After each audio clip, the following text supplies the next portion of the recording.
श्रीमन्नारायण नारायण नारायण, लक्ष्मी नारायण नारायण नारायण, माता नारायण नारायण नारायण, पिता नारायण नारायण नारायण, गुरु नारायण नारायण नारायण, निशु नारायण नारायण नारायण, पापा नारायण नारायण नारायण, भजमन नारायण नारायण नारायण। बोले श्री नारायण भगवान की जय। सत्य अविनाशी है, अमर है, निर्द्वंद है। सत्य का कभी विनाश नहीं होता। भूत भविष्य वर्तमान में जो एक रूप रहता है वही सत्य होता है। सत्य के स्वरूप में कोई परिवर्तन नहीं हो सकता। सुख दुख लाभ अलाभ में परमेश्वर का स्वरूप परिवर्तित नहीं होता है। इससे सुखी होना है तो सत्य स्वरूप परमात्मा से प्रेम कीजिए, जो कभी नहीं बदलता। उससे अगर हम प्रेम करेंगे तो हमें, क्योंकि जो कभी नहीं बदलेगा वही सुख स्वरूप होगा। अगर कोई चीज बदल रही है और उस पे हमारा सुख टिका हुआ है तो वो बदलेगा तो हमारा सुख भी क्षीण हो जाएगा, खत्म हो जाएगा। मुझे बहुत अच्छा सेब एप्पल पसंद है, लेकिन एप्पल अगर रोटन हो गया, खराब हो गया, तो वो जो मेरा पसंद आने वाली वस्तु है उसमें आने वाला सुख वो भी समाप्त हो जाएगा। चीज के क्षय होने पर हमारा सुख समाप्त हो जाएगा। लेकिन जो अविनाशी है, जिसका कभी विनाश नहीं हो सकता, जिसका कभी क्षय नहीं हो सकता, जो कभी खत्म नहीं होता, जो कभी खराब नहीं होता, उससे यदि हम प्रेम करेंगे तो वो शाश्वत है। उसके अंदर जो प्रेम होगा, उससे जो आनंद उत्पन्न होगा वो हमेशा के लिए होगा, क्योंकि वो जिससे हम प्रेम कर रहे हैं वो वस्तु हमेशा बनी रहेगी। और सत्य अविनाशी है, इसलिए सत्य से प्रेम करना चाहिए। सत्य से किया हुआ प्रेम ही शाश्वत आनंद प्रदान कर सकता है। और दूसरी वस्तुओं से उत्पन्न सुख दुख लाभ अलाभ ये सब परिवर्तनशील हैं और ये हमें नुकसान पहुंचा सकते हैं। परिवर्तन जो है वो संसार का स्वभाव है। संसार हमेशा परिवर्तित हो जाता है और परमेश्वर का स्वरूप परिवर्तित नहीं होता। इससे सुखी होना है तो सत स्वरूप परमात्मा से ही प्रेम कीजिए। आपने अगर और किसी से प्रेम किया तो क्योंकि जिस वस्तु से, जिस संसार से, जिस परिस्थितियों से, जिस व्यक्तियों से हम प्रेम करते हैं वो खुद परिवर्तनशील है। वो बदल जाएंगे थोड़े टाइम बाद। आज हैं वो कल नहीं रहेंगे। कल भी हमने देखा था ना कि जो बचपन में चीजें हमें पसंद होती हैं वो बड़े होकर के हमें पसंद नहीं होती। उनकी बात भी करना हमें पसंद नहीं होता है। छोटी लड़कियां होती है ना, वो डॉल से खेलती हैं, गुड़ियाओं से। बड़ी हो जाती हैं जब गुड़ियाओं का पता ही नहीं होता है कहाँ चली गई। तो इसलिए जो बचपन के अंदर हमें प्रिय होता है वो बड़े होकर के हमारी चाहत बदल जाती है, हमारी जो आसक्ति है वो बदल जाती है। इसी प्रकार से जो परिवर्तनशील है उससे प्रेम करेंगे तो हमारा प्रेम दुख में बदल जाएगा। लेकिन अगर शाश्वत वस्तु से, सत्य वस्तु से प्रेम करेंगे तो वो प्रेम बना रहेगा, वो आनंद बना रहेगा, वो कभी खत्म नहीं होगा। जगत असत्य है, जगत के पदार्थ दुख रूप है। जगत के जो पदार्थ हैं जो हमें सुख रूप नजर आते हैं, पिज्जा, बर्गर, पबजी, डॉग, ये सब सुख स्वरूप नजर आते हैं। लेकिन जगत का जो स्वरूप है वो क्या है? असत्य का है। ये सब झूठ के बने हुए हैं। जगत के पदार्थ दुख रूप है, इसलिए ये सब दुख रूप है। ये सुख देंगे लेकिन उतना का उतना ही दुख भी देंगे। व्यवहार में जगत सत्य स्वरूप दिखाई देता है, देखने में ऐसा लगता है कि ये सब सच है, सत्य है, परंतु परमार्थ दृष्टि से, तत्व दृष्टि से सोचने पर जगत सत्य नहीं है। लेकिन जब हम ज्ञान की दृष्टि से सोचते हैं, तत्व की दृष्टि से सोचते हैं, तब हमें समझ में आता है कि ये सत्स्वरूप नहीं है। किसी भी चीज को देखने के दो नजरिए होते हैं, एक तो जो दिख रहा है और एक वास्तव में जो होता है सत्य। जैसे आप पानी के अंदर चम्मच को डाल दो ग्लास में तो वो मोटी दिखाई देगी। अब ये दिखने का, दृष्टि का जो सत्य है वो क्या है कि वो मोटी दिख रही है, टेढ़ी दिख रही है। लेकिन जब आपकी नॉलेज में क्या है कि चम्मच में कोई परिवर्तन नहीं आया, चम्मच ऐसी की ऐसी है, वो दृष्टि भ्रम के कारण हमारे सामने, क्योंकि पानी के अंदर जाने के बाद उसकी डेंसिटी में डिफरेंस आ जाता है तो उसके आकार में डिफरेंस आ जाता है, राइट? उसका घनत्व तो बदल जाता है, इसलिए वो हमें टेढ़ी दिख रही है, लेकिन वास्तव में वो टेढ़ी नहीं होती, नहीं है। इसी प्रकार से ज्ञान द्वारा हम जान सकते हैं कि ये जो सत स्वरूप, सुख स्वरूप जगत दिख रहा है, वास्तव में इसमें सुख नहीं है। तो परमा दृष्टि से, तत्व दृष्टि से सोचने पर जगत सत्य नहीं है। स्वप्न में जब सब सच्चा लगता है, पर स्वप्न से जागृत की स्थिति आने पर स्वप्न मिथ्या लगता है। हम जब सपना देखते हैं ना तो पूरी दुनिया पैदा हो जाती है, हम उसके अंदर हम भी होते हैं और दुनिया में पता नहीं कितनी चीजें होती हैं, कितने शहर में कहाँ कहाँ जंगल होता है, हम पूरी दुनिया हमारे सपने के अंदर पैदा हो जाती है और उस समय वो सब सच लगता है। बच्चे तो रोने लगते हैं, मम्मी पापा कहाँ चले गए, मेरे मम्मी पापा कहाँ चले गए। तो जब हम सपना देखते हैं तब हमें सब कुछ सच लगता है, लेकिन जैसे ही सब कुछ सपने की चीजें सच लगती हैं, जैसे ही जागृत होते हैं तो सब कुछ गायब हो जाता है।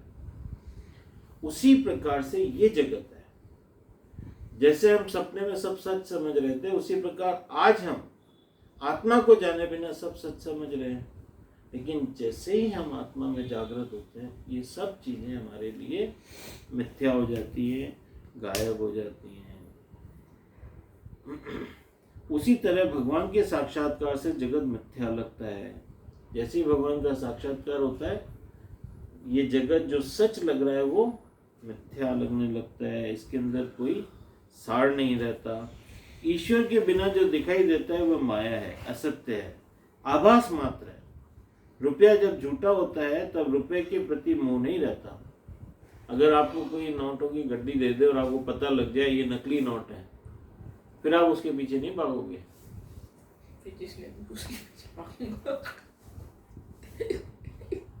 आपको किसी चीज की जब सत्यता पता लग जाए, किसी चीज के बारे में मालूम पड़ जाए, तो फिर आप उसके झूठे आसक्ति में नहीं फंसते हो। जब मुझे पता लग जाए कि मुझे पिज़्ज़ा खाने से दुख होने वाला है, तो फिर आप पिज़्ज़ा नहीं खाओगे।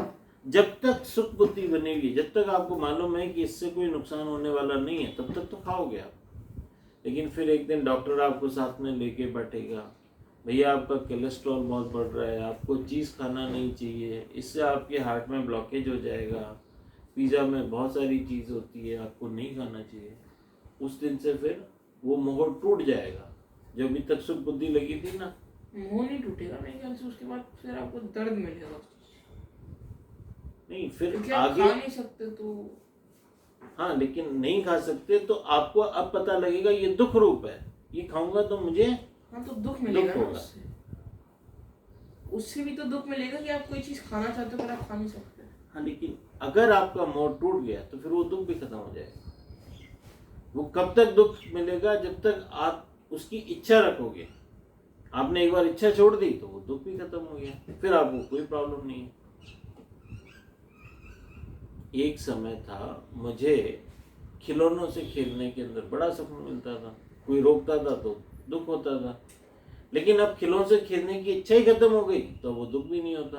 कोई खेलने दे या ना खेलने दे, राइट? जब तक हमारे मन में उसके लिए इच्छा बनी हुई है तब तक वो दुख रहेगा। जब हम इच्छा को छोड़ देंगे फिर वो दुख भी चला जाएगा, खत्म हो जाएगा।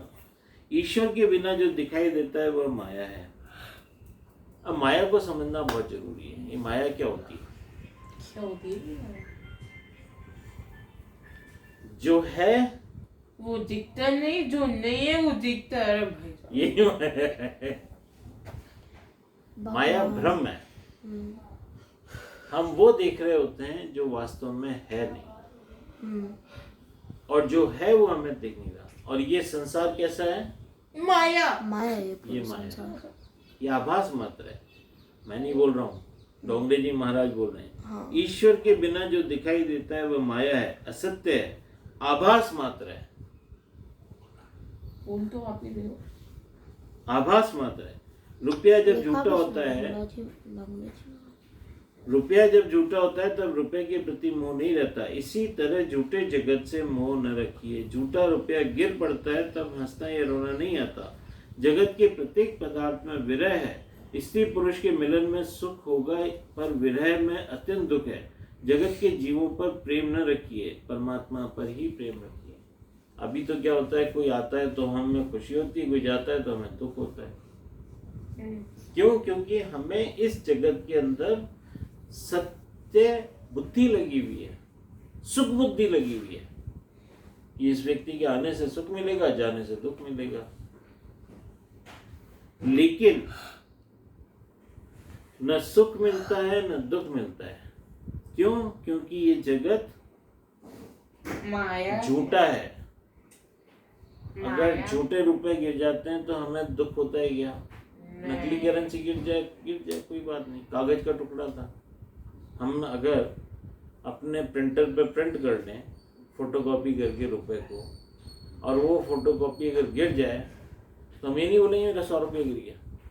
अरे गिर गया। लेकिन अगर हमारा असली 100 रुपये गिर जाता है तो हमें दुख होता है, क्योंकि उसमें परचेजिंग पावर होती है। झूठे रुपए में परचेजिंग पावर नहीं होती। मैं फोटोकॉपी करके रुपए लेके जाऊंगा ना दुकानदार को, वो लेगा ही नहीं, ये तो नकली है। लेकिन असली नोट ले जाऊंगा, दिखता वैसा का वैसा ही है, लेकिन जब असली नोट लेके जाऊंगा तो वो तुरंत ले लेगा कि हाँ ये तो हमारे गवर्नमेंट की चलाई हुई मुद्रा है। तो इसलिए जो ज्ञानी पुरुष होते हैं, जो महात्मा लोग होते हैं, वो संसार की वस्तुओं के समाप्त होने पर, संसार की वस्तुओं के छूट जाने पर शोक नहीं करते, दुख नहीं करते। वस्तुओं पर भी, व्यक्तियों पर भी। उनका कोई सगा संबंधी की डेथ हो जाए तो उनको दुख नहीं होता। क्यों? क्योंकि उस व्यक्ति के ऊपर उनकी सुख बुद्धि लगी हुई नहीं होती। वो सबको परमात्मा स्वरूप देखते हैं। अभी मैं आपको 3 चीजें देता हूं, एक अंगूठी देता हूं, एक नेकलेस देता हूं और एक ईयरिंग देता हूं। ठीक है? ठीक है। अब जो व्यक्ति उनको 3 चीजों में देख रहा है, अगर सपोज करो उसमें से अंगूठी टूट गई तो उसको तो क्या होगा? दुख होगा, मेरा सेट बिगड़ गया। लेकिन आप सुनार के पास जाओगे, उसने जब आपको बेचा था तब वो 50 ग्राम था। अब जब वो वापस खरीदेगा तब भी वो कितने ही होगा? 50 ग्राम। टूटने के बाद भी वो 50 ग्राम ही होगा। उसको कोई दुख नहीं है, क्योंकि उसका सोना उतना का उतना ही है। दुख किसको है? जिसकी बुद्धि उस सोने के बने हुए आभूषण पर थी। उसको तो उसके टूटने का डर था, लेकिन सुनार को कोई डर नहीं है, कोई दुख नहीं है, क्योंकि उसकी बुद्धि, सुनार की बुद्धि सोने पे लगी है, उसके ऑब्जेक्ट पे नहीं लगी है। लेकिन जो गृहिणी थी, जो स्त्री थी जिसने वो बनवाया था, उसकी बुद्धि रूप और सोने के आभूषण पे लगा हुआ है, नाम और रूप पे लगा हुआ है। इसका नाम अंगूठी है और इसका रूप अंगूठी का है, आकार। तो नाम और आकार जब हम उसके ऊपर बुद्धि लगा के रखते हैं, उसका तत्व के ऊपर नहीं था। अरे सोना है तो उतना का उतना ही है, टूट गया तो क्या हुआ? उसी प्रकार से जीवन में कोई व्यक्ति मर जाता है, कोई व्यक्ति वस्तु टूट जाती है, कोई वस्तु, तो हमें दुख नहीं करना चाहिए। अरे परमात्मा तो वहां का वहीं है, परमात्मा थोड़ा ना टूट गया। अच्छा, हर वस्तु टूटने के बाद भी, सोने की अंगूठी टूटने के बाद भी सोने ही रहेगी, बदल तो नहीं जाएगी। ऐसे ही परमात्मा के से बने हुए इस जगत के अंदर कोई भी चीज टूट करके भी परमात्मा ही रहेगी। कोई व्यक्ति की डेथ हो गई, अब वो डेथ होने के बाद भी वो रहेगा परमात्मा ही। जैसे सोने की अंगूठी टूटने के बाद भी वो सोना ही रहता है। इसीलिए ज्ञानी जन, महात्मा लोग किसी के मरने का शोक नहीं करते। इसीलिए ज्ञानी जन, महात्मा लोग किसी वस्तु के छूट जाने का शोक नहीं करते, क्योंकि उन्हें मालूम है परमात्मा कभी भी मरते नहीं, समाप्त नहीं हो सकते। तो अंधेरे में पड़ी रज्जु सर्प रूप दिख पड़ती है, पर प्रकाश आने के साथ, ज्ञान बोध होने के साथ उसके यथार्थ रूप का ज्ञात होता है, प्रतीति होती है। ये संसार असत्य होने पर भी मनुष्य को सत्य दिख पड़ता है। जैसे अंधेरे में अगर रस्सी पड़ी हो और किसी को लगे ये तो सांप है, ये जैसे वो लाइट जलाएगा तो क्या होगा, उसको पता चल जाएगा ये तो रस्सी में फालतू में डर रहा था। इसी तरह से हम जब ये ज्ञान लेते हैं और जब ये ज्ञान प्रकाश रूप होता है, जैसे ही ज्ञान हमारे अंदर प्रकट होता है, अभी हमारे यहाँ पे सुषुप्त है, हम सुन रहे हैं सिर्फ, हमारा ज्ञान बना नहीं है। जैसे ही हमारा ज्ञान अंदर अनफोल्ड होगा, वैसे ही क्या होगा, ये जगत का माया स्वरूप हमें दिखने लगेगा। अभी हमें पता नहीं चल रहा है ये माया रूप, लेकिन जैसे ही ज्ञान विस्फोरित होता है, जैसे ही ज्ञान प्रकट होता है, कैसे होता है, जैसे कमरे में हम लाइट जला देते हैं ना, तो अंधेरे कमरे में सब दिखने लगता है। उसी तरह से आध्यात्मिक ज्ञान जैसे ही प्रकट होता है, व्यक्ति को संसार का सत स्वरूप परमेश्वर साफ साफ नजर आने लगते हैं, और माया रूपी जो सांप था रस्सी के ऊपर, वो गायब हो जाता है। तो संसार रूपी जो सांप है, किसके ऊपर, वो रस्सी परमात्मा के ऊपर। यहाँ पर रस्सी परमात्मा है और सांप माया है। तो जैसे ही ज्ञान का प्रकाश होगा, हमें जैसे ये नॉलेज मिलेगी, हम जैसे इस नॉलेज के अंदर स्टैब्लिश हो जाएंगे, तो हमारे अंदर से सर्प बुद्धि यानी संसार बुद्धि समाप्त हो जाएगी और रस्सी बुद्धि यानी परमात्मा बुद्धि प्रकट हो जाएगी। हमें पता लगेगा कि अरे ये संसार नहीं है, ये तो परमेश्वर ही है। अभी हमें परमेश्वर नजर नहीं आ रहे हैं, अभी हमें सिर्फ संसार नजर आ रहा है। जैसे उस व्यक्ति को अंधेरे में रस्सी नजर नहीं आ रही है, सांप नजर आ रहा है, लेकिन जैसे लाइट जलाई उसका सांप गायब हो गया, रस्सी दिखने लगी।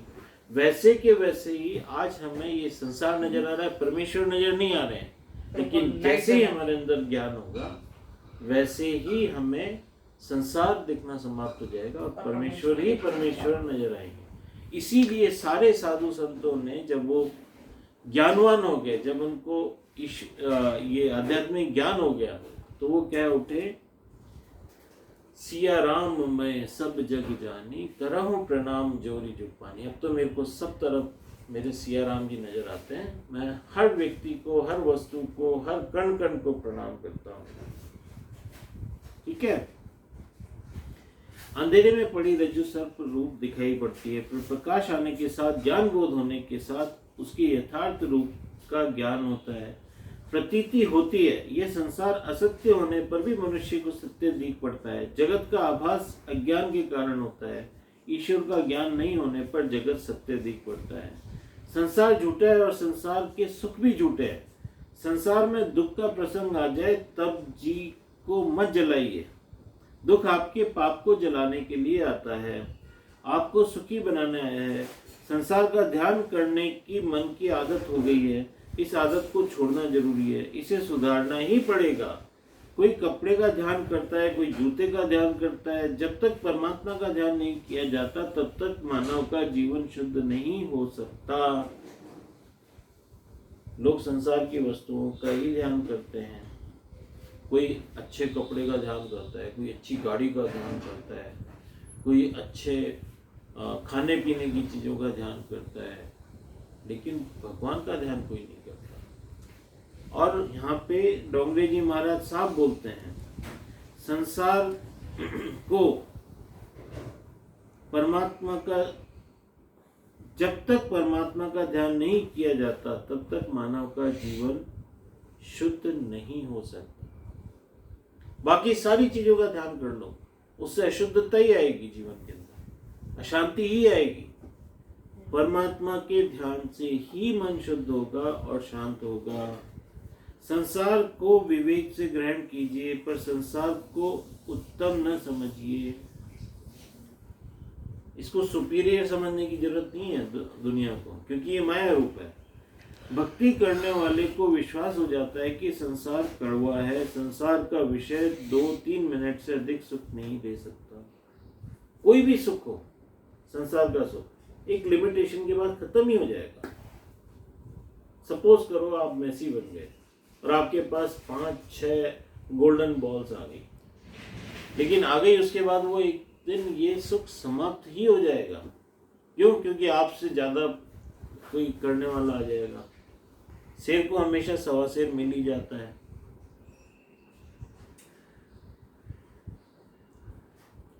कल तक जो शोभित करके एक लड़का है, वो हवा में उड़ रहा था कि उसके पास बहुत पैसा ही है। नारकोटिक्स वालों ने जैसे ही ड्रग्स पकड़ी, उसका सारा खेल खत्म हो गया। कल तक जो महंगी महंगी गाड़ियों में जाने वाला लड़का था, वो आज जेल की सलाखों के पीछे पहुंच गया। तो ये जो सुख उसको दिख रहा था, वो सच्चा था कि झूठा था? झूठा था। झूठा था। हमारे जीवन के अंदर भी हम कितने ही क्या बोलते हैं उनको, साधन इकट्ठे कर लें। एक भूकंप आता है, पूरा का पूरा देश ध्वस्त। एक सुनामी आता है, पूरा का पूरा शहर जलमग्न, खत्म। तो हम जिन चीजों को एकत्रित करने में इतना एनर्जी लगाते हैं, उनकी आयु कितनी है?